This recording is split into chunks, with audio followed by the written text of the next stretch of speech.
Olá, tudo bem, Rafael? Tudo bem? Boa noite. Boa noite. Todo mundo tá ouvindo bem, né? Tá ótimo. Então, Eu tô, maravilha. pelo menos. É, Então, gente, eu quero agradecer vocês pela participação. E a nossa live hoje nós vamos tratar de um assunto muito bacana. Eu achei assim, se compartilhar esse entendimento que está vindo de outros países, da Espanha, da Bélgica, né? Não é uma coisa nova, não é uma criação aqui só da sua cabeça, né, Rafael? Sobre a possibilidade da criação de um fundo de garantia para pagamento da pensão alimentícia, com o intuito de promover a efetividade do recebimento e do crédito alimentar. Acho que vocês estão ouvindo o som? Eu vou abaixar, tirar o som aqui para a gente dar início. Só um minutinho. E, nossa, achei um tema muito atual, né? Ainda mais hoje nós estamos vivendo aqui. E trouxemos você para falar, abordar esse assunto, porque, na verdade, é mais uma reflexão, para a gente ver o nosso sistema jurídico como funciona e uma possibilidade, um olhar diferenciado para ter mais efetividade até para esse recebimento desse crédito, né? E quero agradecer a sua presença, também e vou apresentá-lo aqui para vocês. O pessoal já deve conhecer o Dr. Rafael Calmon, ele é juiz de direito, ele é da comarca de Viana, do Espírito Santo. Ele é mestre pela UFS, da UFS, que vocês falam, doutor? Ufes. E, UFS, e doutor pela UERJ, é isso? Uhum. Ele é doutor em processo civil, que prontamente aceitou o nosso convite para estar falando sobre esse tema. E, inclusive, eu achei muito bacana no seu artigo, que foi publicado ali no Jus Brasil, você deixou realmente para debate. Foi assim, comunidade jurídica, vamos pensar e refletir, ver o que a gente pode abordar nesse sentido, né? Acho que foi essa a sua intenção, né, doutor? Foi sim. E também eu quero agradecer a participação, porque quando nós tivemos a ideia, eu falei com o Rafael, na hora ele já aceitou, eu falei assim, acho que eu vou falar com a OAB, então eu quero agradecer a OAB aqui de Maringá, a Não nossa esquece, ó. isso aí que é super importante, isso aí é o nosso plus aqui. Eu falei, ai, gente, será que eu posso participar? Pena que eu não posso participar.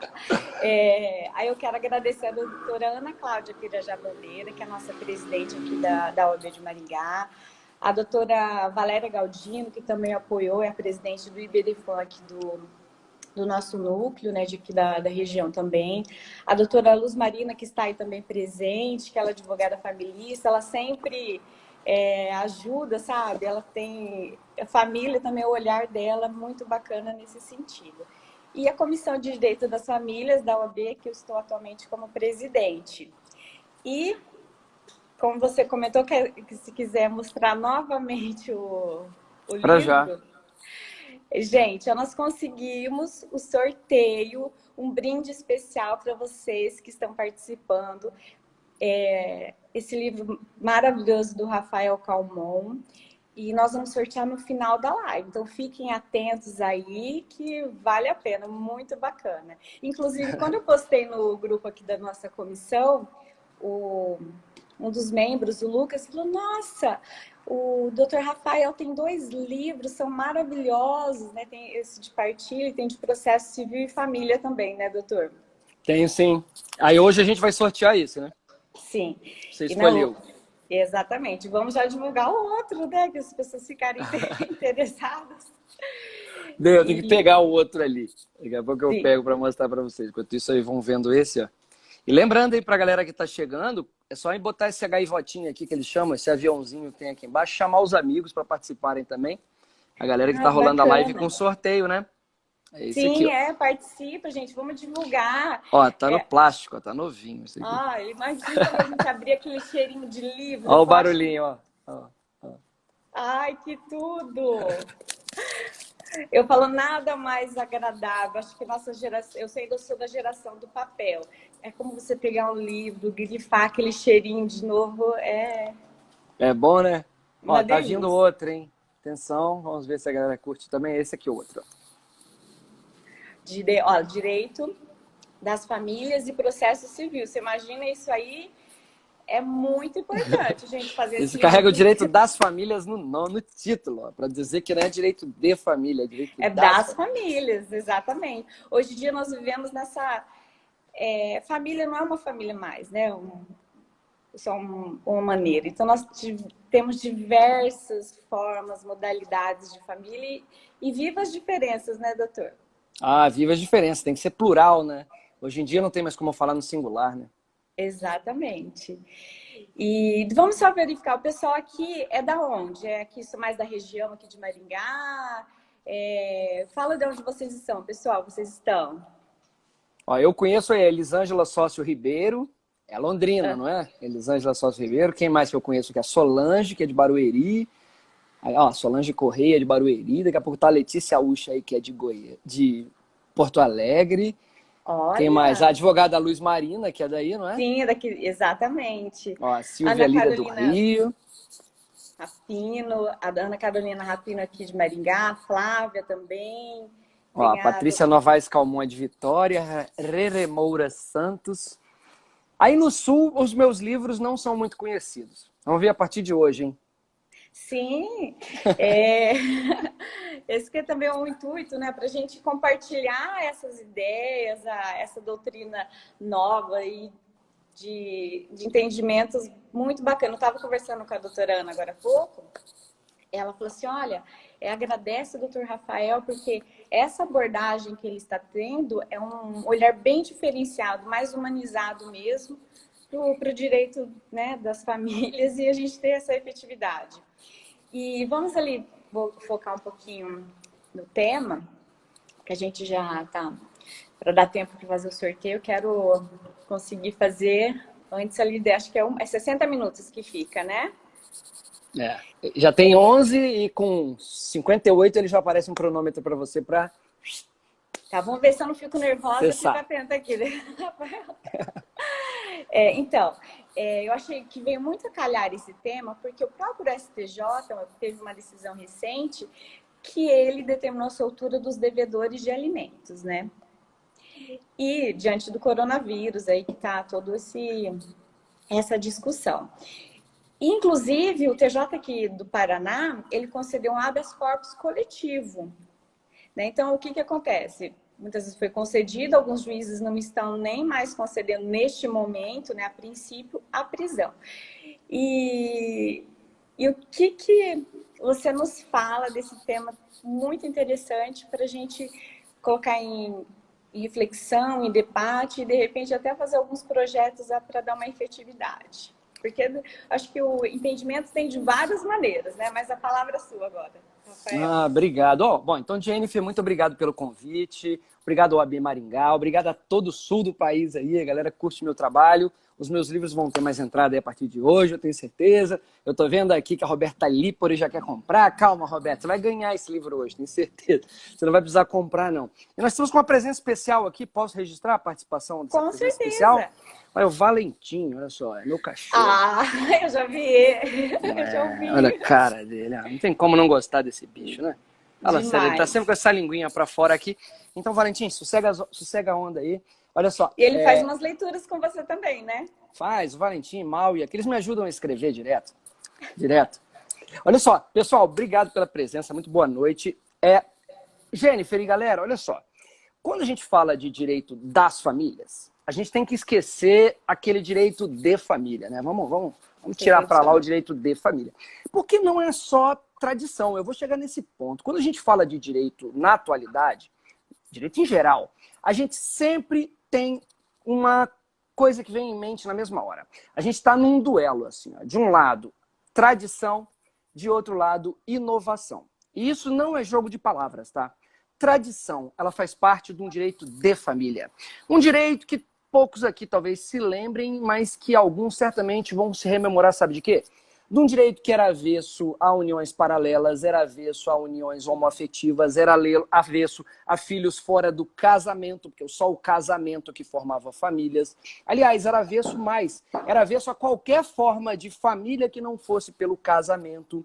Era um direito que não enxergava o direito de animais de estimação, não enxergava muito bem os direitos dos idosos. Então, veja, é uma tradição que o Brasil carregava e que, na minha opinião, é preciso que a gente rompa, é preciso que a gente vá para a inovação.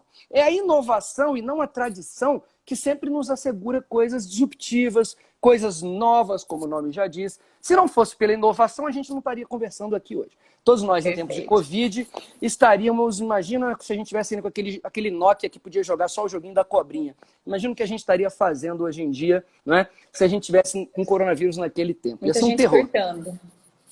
Pulando de prédio, ia ser uma loucura. Mas, enfim, felizmente nós temos a inovação. E na hora que a gente vem com inovação e direito na mesma frase, na mesma sentença, muita gente torce o nariz. Fala assim, lá vem.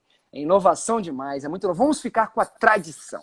E as pessoas, sem uma justificativa plausível, sem um fundamento jurídico, normativo, as pessoas utilizando muitas vezes argumentos metajurídicos ou por medo mesmo da inovação, elas abraçam a tradição e ali ficam abraçadas com a tradição para lá.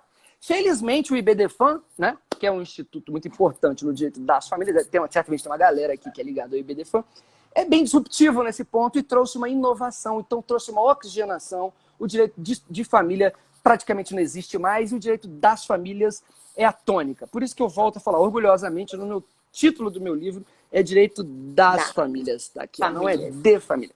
Então, feita essa observação, vamos falar da prisão civil e eu vou chegar ao fundo oportunamente.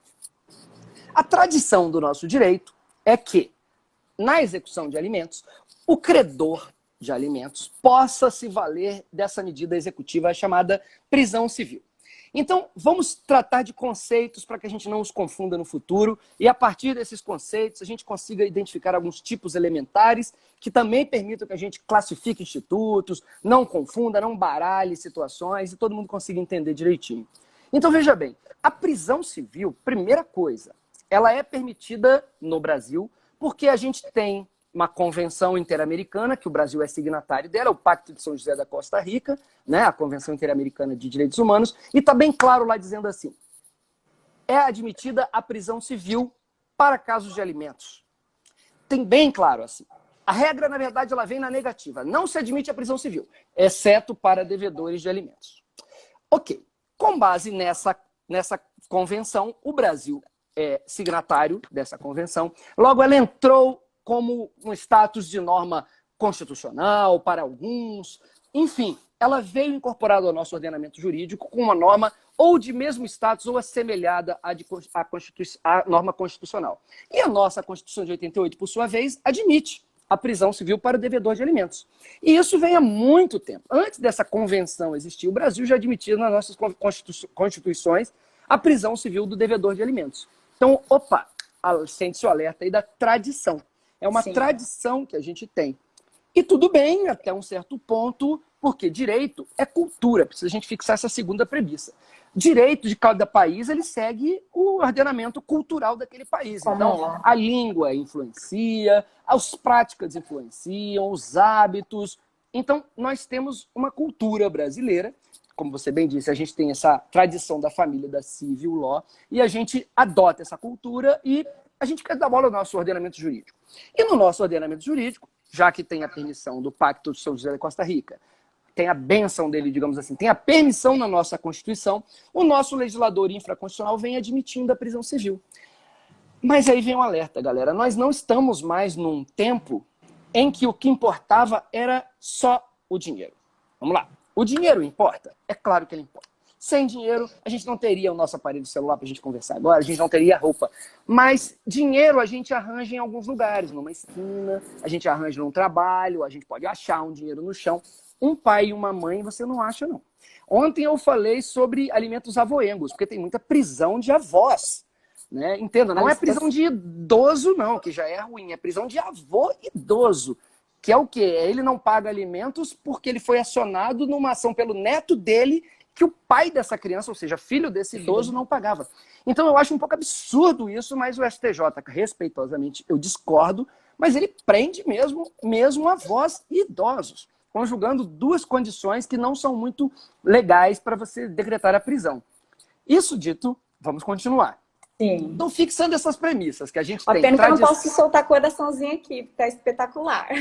Ah, obrigado. A gente tem tradição de um lado, inovação de outro, né? A gente tem direito sendo fundamentado, formado, orientado pela cultura, é a segunda premissa. Aí, traçado esse pano de fundo, né? Ok, o Brasil admite a prisão civil. Mas aí eu falava, quem lembra da música Comida dos Titãs? Você lembra?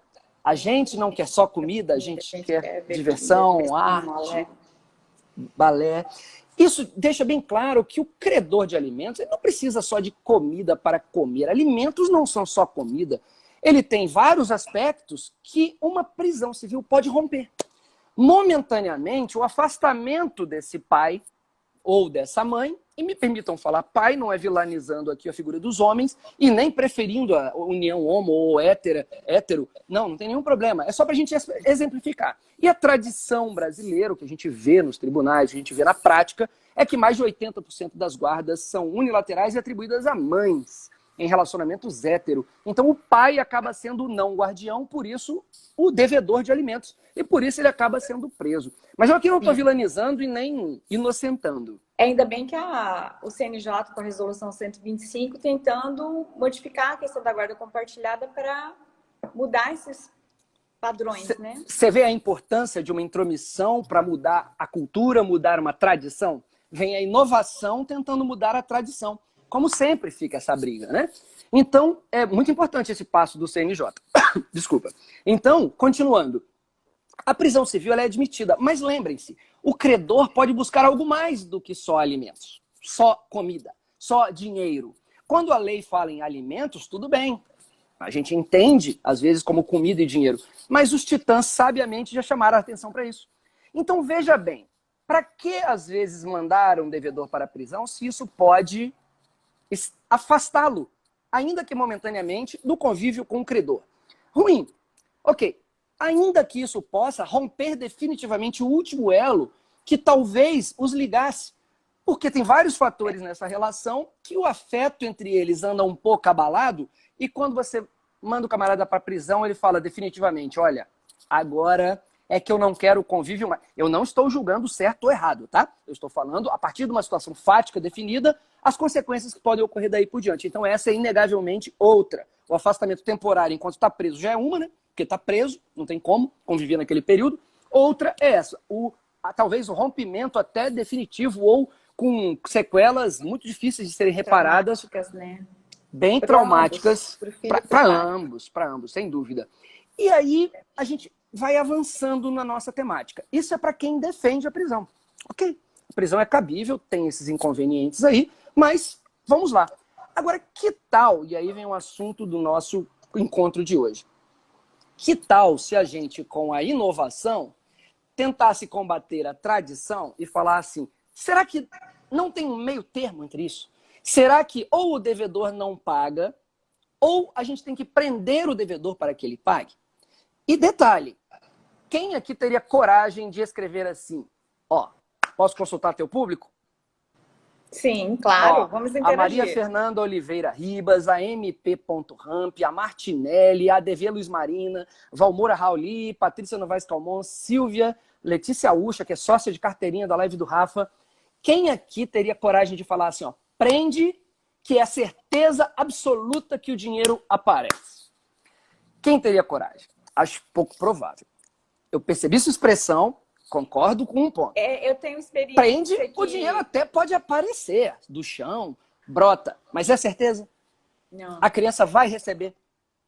Não, eu tenho experiência que o pai ficou preso 2 meses, 1 mês, e o crédito ficou. Olha, eu já advoguei. Antes de eu ser juiz, eu sou juiz há 15 anos. Mas eu já advoguei antes. Então, 16 anos. Então, eu advoguei e claro que eu já pedi prisão de vários devedores e já consegui. E eu vou falar alguns fatos aqui que aconteceram comigo que hoje eu reflito completamente e chego a uma conclusão completamente diferente. Mas na época eu fiz sim, óbvio, eu era advogado. né? E o cara foi preso, se o pai, no caso, né? Era sempre um pai. E ele foi preso. Mas na época eu não tinha a compreensão que eu tenho hoje e eu vou tentar convencer o pessoal aqui de uma terceira via, tá? Ele pode cobrar fora pela da via... caixa, vamos lá. Ele pode cobrar pela via da penhora, ele pode usar a prisão, mas ele pode talvez se valer de um outro método. Eu vou chegar lá, fazer um suspense aqui pra galera.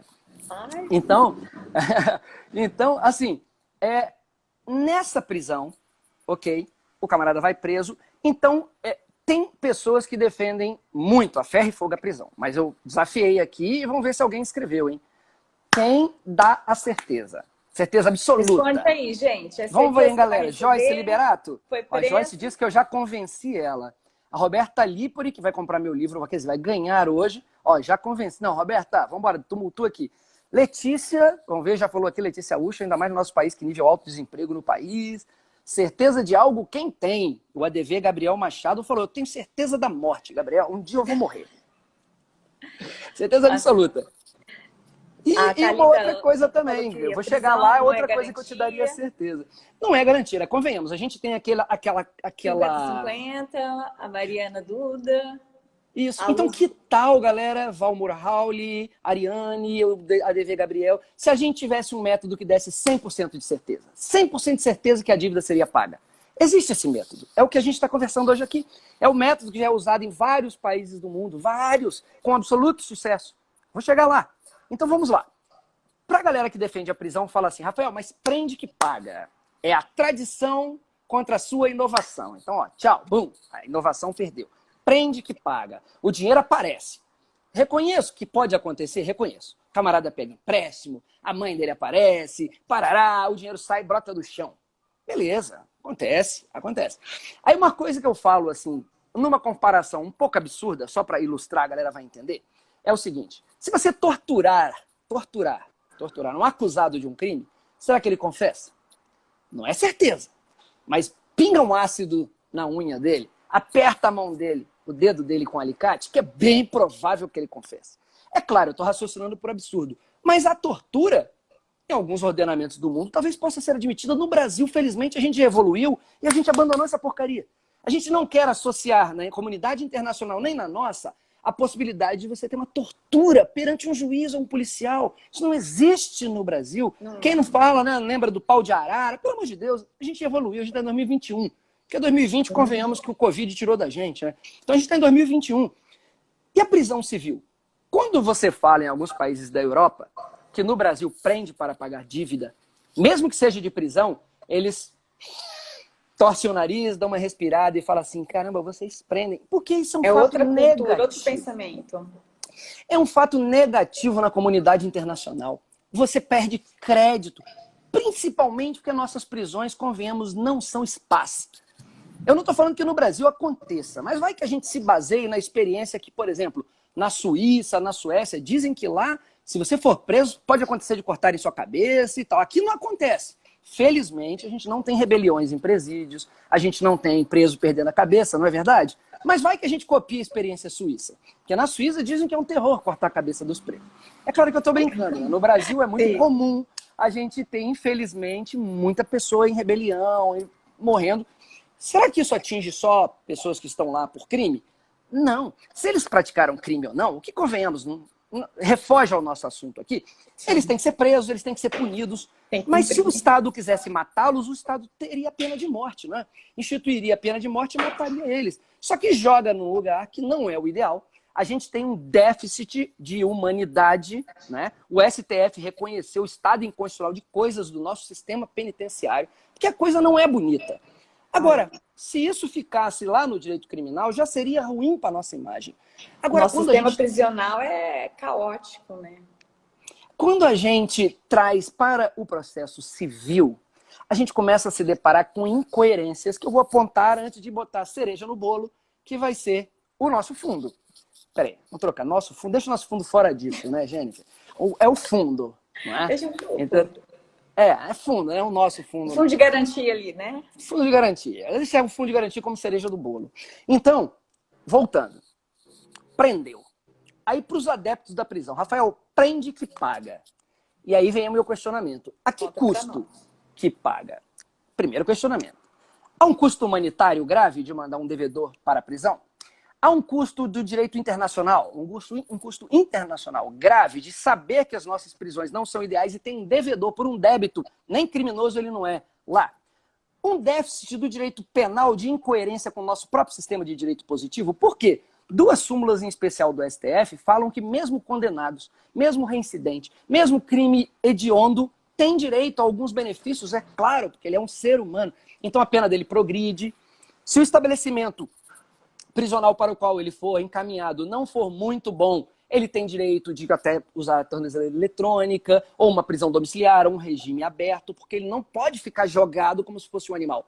Isso eu estou falando de criminosos que cometeram crimes. E que um penalista que tivesse aqui na nossa área, aqui, ó, grande Gabriel Machado, aí se for e tal, ia me chamar a atenção. Eu falar, Rafael, não chama de criminoso, não. Talvez ele seja apenado, talvez réu já não seja o nome ideal.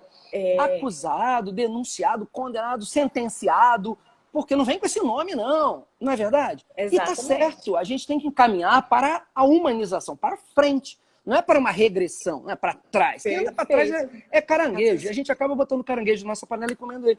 Então, assim, não é o destino que nós queremos, convenhamos, né? Então, mesmo um sistema criminal é benéfico frente ao sistema civil. E você quer ver por quê? Qual o crime que o pai que não paga alimentos, ou a mãe, sem vilanização aqui, ele pode incorrer em tese? Abandono material. O abandono material é um crime de ação penal pública. É pública, o MP pode denunciar. Quantas denúncias de abandono material você já viu na sua vida? Olha, é raríssimas. Raríssimo. Eu, particularmente, não vi. Alguns colegas, a gente menciona. Se alguém viu aqui, pode comentar com a gente. Então, em todos esses sistemas do mundo que eu estou falando, eu vou falar mais de perto, a cereja do bolo, que é o fundo, eles têm o crime lá de abandono. E lá também o uso é muito baixo. E sabe qual é a pena do crime de abandono material? 4 anos ao máximo. Quem pode ver o 244 do Código Penal? 4 anos ao máximo. Quando tem pena máxima de 4 anos, e detalhe, não é em reclusão, o que acontece com o condenado que passou por um processo criminal, foi condenado por sentença transitada em julgado condenatória? Ele não pega pena. Entram medidas substitutivas da pena. Aí a gente fala em prisão pena mesmo, é prisão criminal, aplicada por um juízo criminal, após o devido processo legal, uma denúncia do MP, produção de provas e toma nele. Ele não vai preso. A medida é substituída por métodos despenalizadores. Então ele não tem prisão. E se for preso, na pior das hipóteses, a pena, salvo engano, quem pode conferir aí, é de detenção, não é reclusão. Logo, não permite regime fechado. Então veja, o sistema criminal que autoriza que mesmo presos criminosos, digamos assim, de crimes hediondos, tenham progressão de regime. Súmula do STF, súmula vinculante. Vários benefícios. Tem o benefício de ir para um estabelecimento adequado, se o dele, para o qual ele for remetido, estiver inadequado. Mesmo um condenado por crime grave. Agora vamos para um crime bem mais leve, que é o abandono material. E se ele for condenado, ele nunca pode ser preso no regime fechado. Porque não é reclusão, é quando muito pena de detenção. Então veja, o sistema criminal abonou a figura de presos ou apenados, como queiramos chamar aqui, sentenciados, beneficiou essas pessoas frente a um devedor de prisão alimentícia, que nem criminoso não é. Ele é devedor de prisão civil. Ele vai preso e qual é o crime que o CPC está, qual é o regime, perdão, que o CPC estabelece? Regime fechado. O regime fechado, o CPC, de uma forma ou de outra, eu escrevi vários textos sobre isso, falando que o CPC, quem quiser ler aí o 528, ele fala assim, ó, o cumprimento da pena. Ele fala pena. Quando, para tudo, a sanção é uma coisa, é uma pena. Então, na esfera criminal, a prisão por abandono material é uma sanção, é uma pena. E a gente fala assim, para ficar bem fácil para a galera memorizar. A prisão pena é aquela por quê? Porque você matou, porque você roubou, porque você não prestou socorro. Então, porque você fez o que não devia ou deixou de fazer o que devia. Mas você percebe que é por quê? Agora, a prisão civil não é o porquê. A prisão civil é para quê. Então, eu te prendo civilmente, assim como eu fixaria uma astrente, aquela multa periódica, para que você pague. Para que cumpra. Então, veja, não é jogo de palavra mais uma vez. Por que no crime, sanção? Para que Não é sanção, é medida coercitiva de natureza civil para que você cumpra, para que você faça ou não faça. Concorda? Então, tem a medida porque ela é mais leve do que a para quê. Uma sanção acaba sendo mais suave do que uma medida coercitiva de índole não sancionatória, de índole meramente coercitiva. Então eu falava, há um mal-estar no cenário internacional porque nós não temos dignidade, o nosso STF reconheceu que a gente está no estado inconstitucional de coisas, nosso sistema previdenciário. Há um déficit de própria humanidade porque a gente coloca um devedor numa situação de prisão que presos mal vão. Condenados do regime criminal mal vão. Sim. A gente coloca a gente gera uma incoerência normativa e do ordenamento, porque a prisão do direito penal, que é uma pena, acaba sendo mais branda do que a do direito civil, que não é pena. E por fim, que aí vem a nossa cereja, a gente cria um déficit, sabe de quê? Econômico. Porque mesmo a galera, e aí muita atenção, hein? Ó, Thalita Arruda, vejamos aí também o grande Gabriel, a Mari Franco, a Luiz Marina, a galera ligadíssima aqui. Todo mundo participando ativamente. Quando você fala assim, prende que paga, aí eu pergunta que eu lancei, a que custo? Eu falei do custo humanitário, do custo internacional e do custo do ordenamento, o custo sistêmico do nosso ordenamento. E aí vem um custo econômico. O dinheiro do devedor aparece. Às vezes a mãe empresta, ele pega com a agiota. Tem o ditado, prende que paga. Concordo, pode aparecer. Mas é certo? Ninguém disse aqui que é certo. Porque não é certo. Não dá certeza que a criança receba. E eu estou falando de criança ou adolescente, mas só para a gente simplificar. Sim. Criança receba. Quando? Para que se mantenha esse cara preso, quem aqui diria que é gratuito? Vamos ver. Se a Mari Franco, Thaís Teobaldo, o que vocês pensam, Grace pessoal? Mendes, Patrícia Novaes Calmon, Letícia Aúcha, é grátis para se prender, ou seja, é uma medida como um Bacen Jude, que o tribunal vai online, bloqueia, que é baratinho. É como um ofício que expede rapidinho para o Detran, ou tem um custo? Vamos ver. A prisão tem um custo, gente, vamos e respondem para nós. Tem ou não tem? Demora 3 segundos até eles ouvirem a gente, mais uns 3 para escrever. Bom, já vou aprendendo. Então conta até 6, ó. 1, 2, 3, 4, 5, 6 vai aparecer as respostas aí. Rochelle Trigueiro, 2 pau. Thalita, 1.900. Letícia, o Estado gasta. Patrícia Novaes Calmon, não é grátis. A Elisângela Sócio Ribeiro acha que é grátis a prisão civil. Olha, a Joyce Liberato, muito caro. A Sarita Barbieri, 2.000. Roberta Lepore, que vai ganhar um livro hoje. A Elisângela se corrigiu, claro. É lógico que eu estava brincando com ela. Ela sabe. Estado tem custo. Ana Carolina, 2.400. Então, a galera, olha como que seu público está antenado. Ó, Val Moura. Custa 2 pau por mês. Olha, sim. No texto que eu escrevi, eu até convido a galera para ler, ele está em um monte de lugar. Ele está no IBDFAN, saiu até hoje, ele está no Direito Civil Brasileiro, ele está no Jus Brasil, eu mesmo mando quem quiser. Então, assim, lá tem todos os dados. E aí eu te falo aqui os dados, um deles.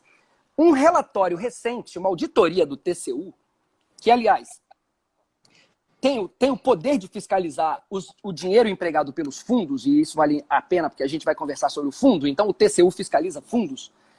O TCU fiscalizou o FUNPEN. O FUNPEN é o Fundo Penitenciário Nacional. É de lá que sai a verba para custeio, reforma, de tudo mais do sistema penitenciário nacional.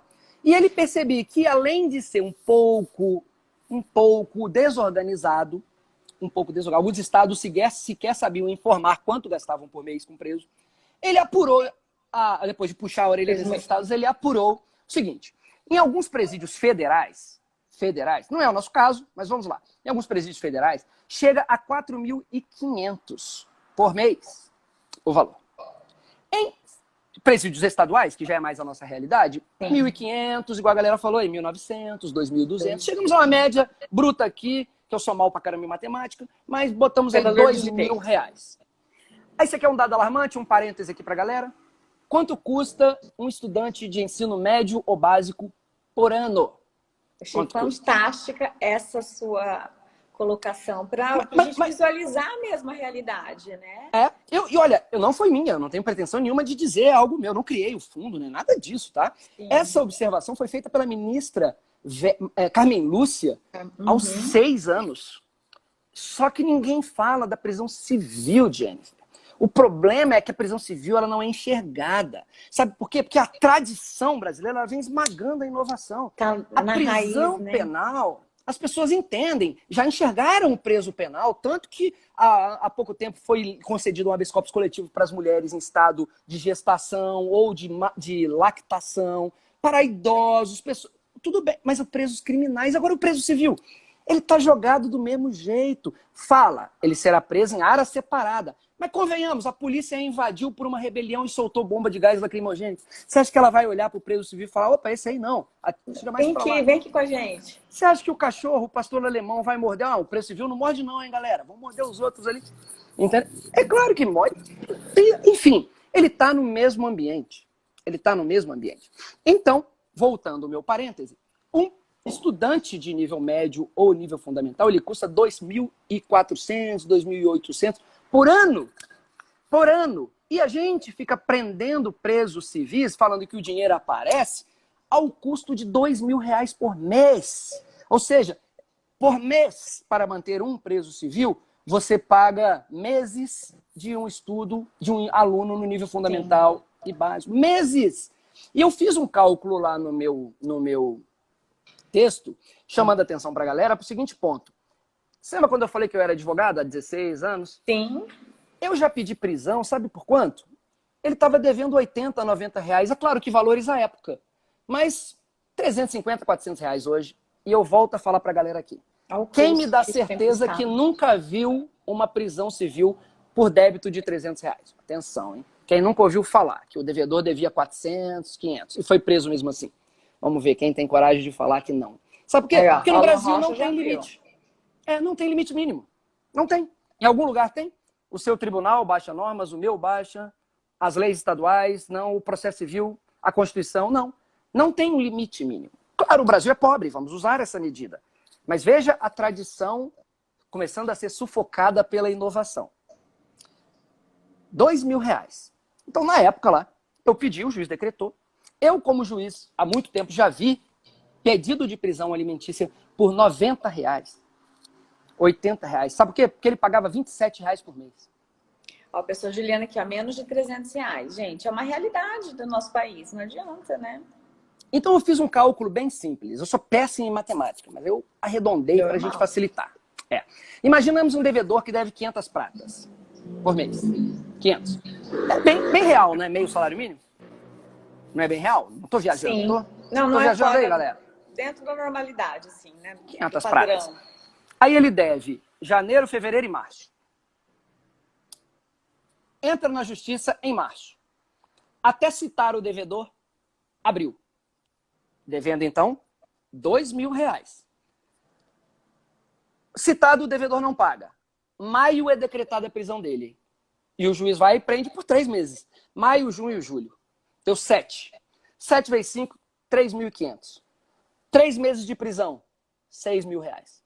Olha o custo. Para pagar 3.500. Podia ser revertido, né? Esses 1.500 não estão causando mal-estar em você, não, em mim causam. Os 1.500 excedentes me causam mal-estar. E isso, o que o STJ fala? Quando é cabível a prisão? Com uma prestação em atraso já cabe a prisão. E onde está escrito que com 1 mês de atraso, o juiz é limitado a decretar a prisão só por 1 mês? Não. Ele pode dever 1 mês, ser citado numa comarca pequena no outro, ficar 3 meses preso, que o somatório deu 5 vezes. Se for uma prestação de R$400, R$2.000. 1 mês de prisão já pagaria. Só que o juiz decretou 3, porque não tem impedimento no Brasil. Então veja, 1 mês em atraso, 1 mês até a citação e 3 meses preso. E cadê quem aí diz, com todo respeito, que é certo que ele vai pagar ao final do 3º mês de prisão? Não. Então o Estado gastou 500, 500, 500, 500, 500. Vamos para facilitar o nosso cálculo, 400. 400, 400 vezes 5, 2.000. A criança não recebeu para pagar um débito de, originariamente, R$400. Então, inteligentemente, vamos botar a cereja no bolo aqui com o que o pessoal fez fora do Brasil. Agora vai responder ali o Patrick, que a ideia não é banalizar a prisão, né, civil. Não, a ideia é banalizar, pelo contrário, né? A gente está justamente, né, não, eu acho que está banalizada hoje em dia. Né? E aí vem um grande questionamento, Jennifer. E galera, presta atenção nessa aqui também, o Patrick. Me ajuda aqui, Gabi Gontijo, Ana A Cláudia doutora Ana PD. Cláudia, a presidente, acabou de entrar, ó, da OAB aqui de Maringá. Ana Cláudia. Ei, presidente, como vai, senhora? Tudo bem? Bem-vinda. Então, olha, continuando, Jennifer. Olha lá, ó, deixa eu... Peraí, muita atenção aqui, que o Cadu Dias falou assim, não estou entendendo onde você está querendo chegar. É para o Estado pagar a pensão, então? Mais ou menos, Cadu. Me dá 2 minutos aqui que depois você me diz se meu argumento vale a pena ou não ser considerado, hein, Cadu? Vou voltar para você, Cadu Dias M. Então, olha só. Para o Cadu, algumas pessoas falam assim, pô, Rafael, mas e aí, o Estado vai pagar a pensão? Eu falo, mais ou menos. E eu te explico por que é o mais ou menos do poderoso castigo, assim. Quem paga pensão para idoso, Estatuto do Idoso, artigo 14, o idoso cobra alimentos de quem? Do filho, não é? Os filhos não têm o dever de amparar os pais na velhice? Artigo 14 do Estatuto do Idoso fala, se o filho dele, não pagar, Cadu, quem paga pensão para o idoso? Eu quero ver o Cadu. Cadê o Cadu? Artigo 14, Cadu, do Estatuto do Idoso. Bora, Cadu. Quem paga a pensão para o idoso? Que o filho do idoso não paga. Ó, o dever é do filho, hein? Mas o filho não paga. Quem paga a pensão para o idoso? Cadu? Cadê Cadu, meu Deus? Cadê ele? Responde para nós, Cadu. E JLD Marques, Gabi Gontijo, quem paga? Ah lá, Juliana Tavares, ó. Tá ligada. Ah lá, Juliana. Olha, Joyce Liberato. Joyce, o filho tem que pagar, mas se o filho não pagar... Quem paga? Pro idoso. Quem paga? O Estado, como ela colocou aqui, o LOAS. Olha aí, ó, Gabi Gontijo, o BPC, aí, ó, benefício de prestação continuada. Então, veja. Aí, resposta pro Cadu. Rafael, você está querendo dizer que o Estado tem que pagar pro filho? Mais ou menos. Agora, você quer que o Estado pague pro idoso? Sim, já é assim no Brasil. Ou seja, o Estado paga alimentos, sim, na ausência do familiar. E ninguém questiona. Nenhum alarde. A inovação veio e superou a tradição. E o brasileiro aceitou e ninguém fala nada. Agora, você quer uma coisa pior? E por que eu estou falando assim, mais ou menos? Porque nesse fundo que a gente está falando lá, da Europa, e agora sim vamos entrar nesse assunto fundo, o Estado paga, mas sabe o que o Estado faz? Se ressarce. Sabe como? Ele se subroga no crédito. Ele se subroga no crédito. Veja, o BPC, Benefício de Prestação Continuada, ou LOAS, né, que é o nome da Lei Orgânica da Assistência Social, bota LOAS assim, o Estado não se subroga. E por causa disso a gente vê muito filho deixando de pagar a pensão para papai. A gente nem tem esses números, convenhamos. Mas acho que não é muito de se espantar o Estado pagar. Porque o Estado paga para o idoso e ninguém falou nada. Ninguém argui a inconstitucionalidade dessa lei. O LOAS, o Opa, travou? Previdenciário. Travou. Ó, voltou. Então, não é um benefício previdenciário. Leia-se. Você não precisa fazer contraprestação todo mês, recolher avulso, pagar. Não.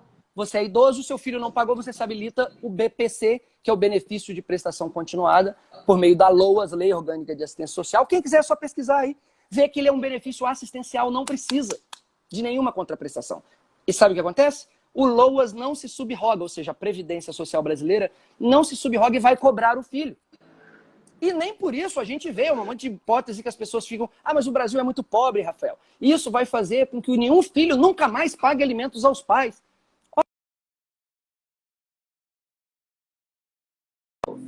Esperar um pouquinho. Voltou. O Estado paga pelo filho, marmanjo, que pode trabalhar e não paga para o pai dele na velhice. A ideia que eu achei uma super sacada do fundo, que foi instituída em Portugal, Espanha e um monte de países, é a subrogação. O Estado paga, então a gente já imaginou, né? Tem custo a prisão civil? Claro que tem. 2 mil por mês. Várias vezes mais do que uma criança no ensino fundamental. Várias vezes. O Estado, por que não? Esse devedor de alimentos tenta as medidas executivas que são baratas. Ofício, penhora. Convenhamos, é o preço da justiça. Não é baratinho, mas convenhamos, não vai matar ninguém. Agora, dívidas de 300, 400, 500 ou até superiores. Por que não tentou, antes do Brasil entrar em déficit de desumanidade, ou déficit de humanidade, de mandar devedores para a cadeia, gerando todos esses descompassos que eu falei agora há pouco, déficit humanitário, déficit normativo, déficit internacional e déficit econômico, por que então que o Estado não paga para a criança? Quanto? 400? 500? Ok, eu te pensiono. Aí você, devedor, vai sair impune dessa, como você sai quando é alimentos para o seu pai? Nada disso, não. Eu vou te cobrar com prerrogativas. Sabe quais? Juros muito mais altos do que seriam devidos nas convenções particulares. Afinal, quem se subrogou é o Estado. O Estado. Prazo prescricional muito maior. Muito maior. Por quê?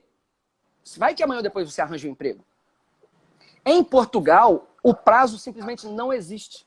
Sabe o que acontece? Você deve alimentos com 30 anos de idade. Você é jovem. O Estado não consegue te recobrar, porque a criança vai, recebe do fundo, o fundo se subroga, mas não consegue penhorar bens desse cara. Um dia, esse cara bate as portas da Previdência, porque ele tem 60 anos e vai se aposentar. Sabe o que o Estado faz?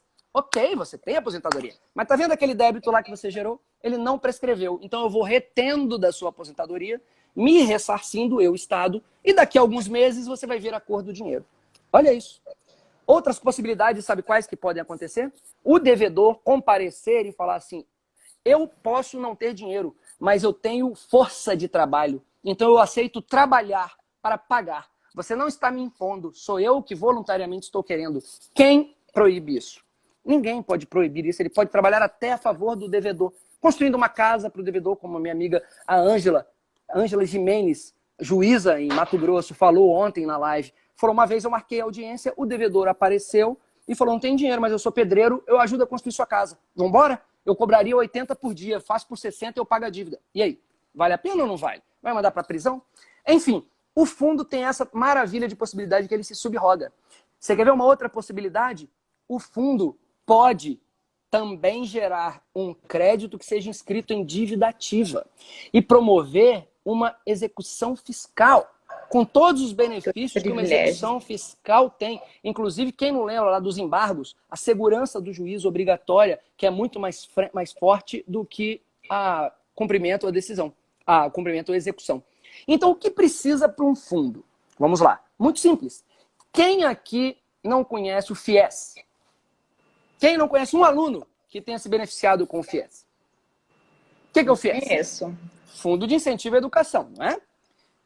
O FIES é gratuito? Não. O FIES cobra do aluno. O FIES é um fundo. Na verdade, ele se chama um programa, que é parecido, operado por um órgão do Ministério da Educação. E ele não é gratuito. O FIES se reembolsa.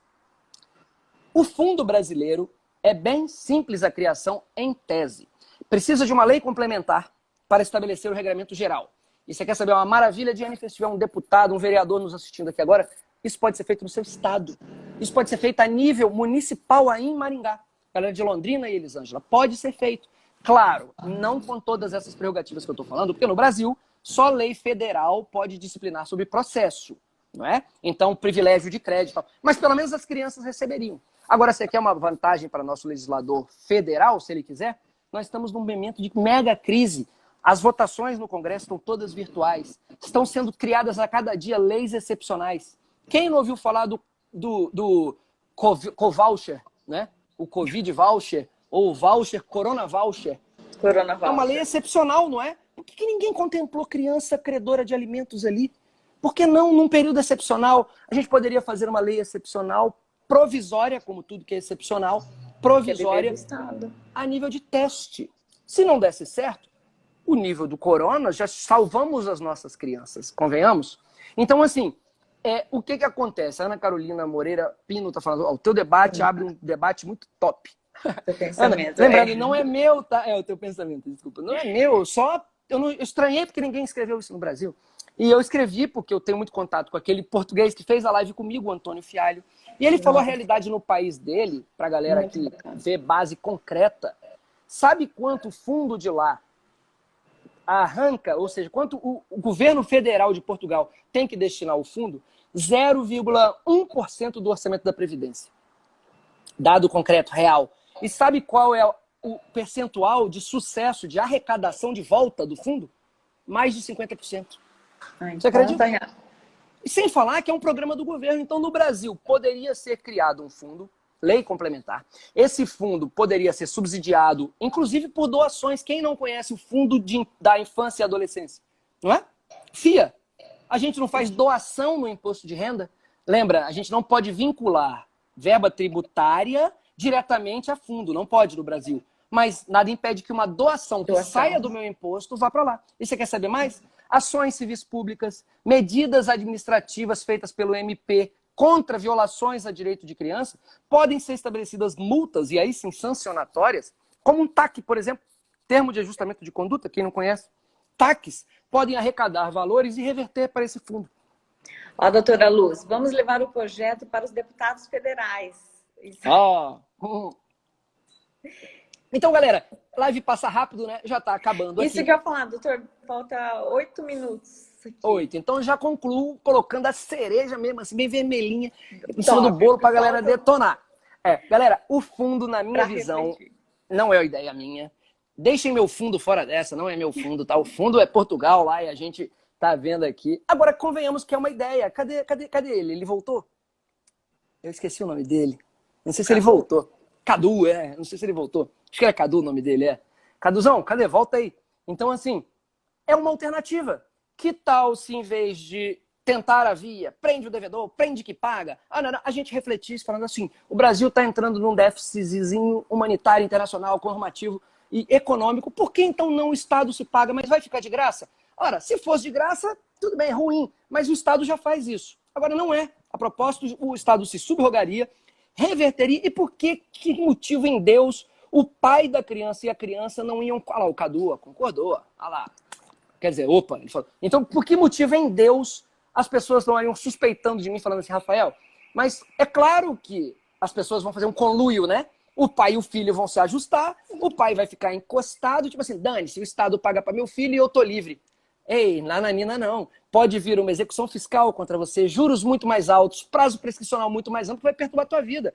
E quando tem prazo prescricional longo e prerrogativas de crédito, penhora salário, penhora rendimentos, penhora rendas, penhora o dinheiro de Uber, penhora o dinheiro que ele toca na onda, penhora aposentadoria, enfim.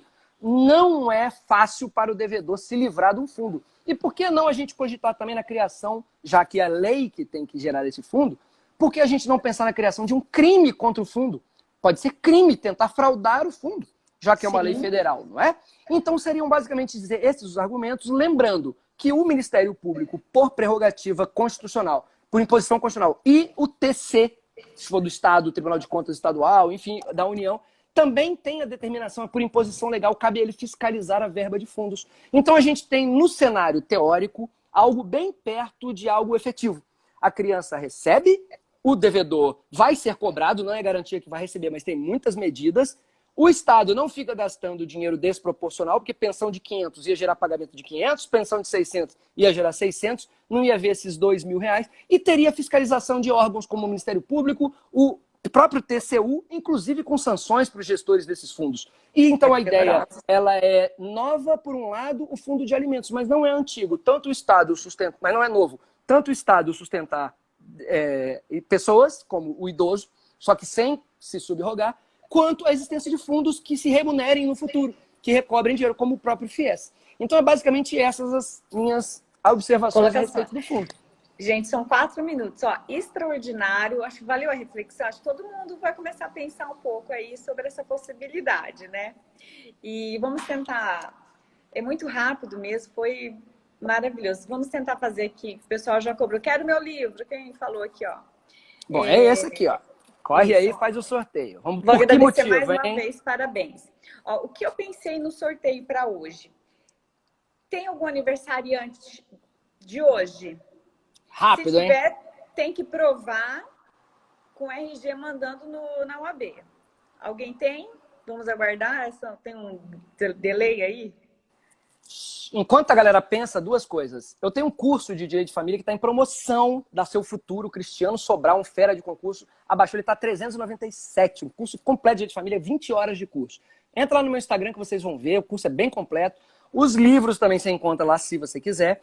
E quem quiser tirar dúvida ou alguma coisa a respeito, pode me escrever que eu respondo tranquilo, eu envio o artigo. O artigo está bem completinho, assim, a galera pode ler.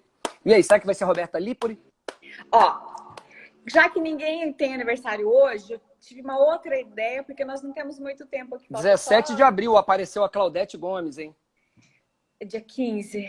O que eu pensei seria hoje, mas não tem ninguém hoje. E o mais próximo? A Claudete tá por enquanto, dia 17. É porque se tiver começar a ficar muito próximo, se não tiver ninguém, vai a Claudete. Ó, a Claudete, minha amiga aqui. Ih, Acho vai que ser a Claudete. Gente, menos de um minuto. Vou lá. Quem dá mais, quem dá menos. Ó, começa a dar empate, ó, 13.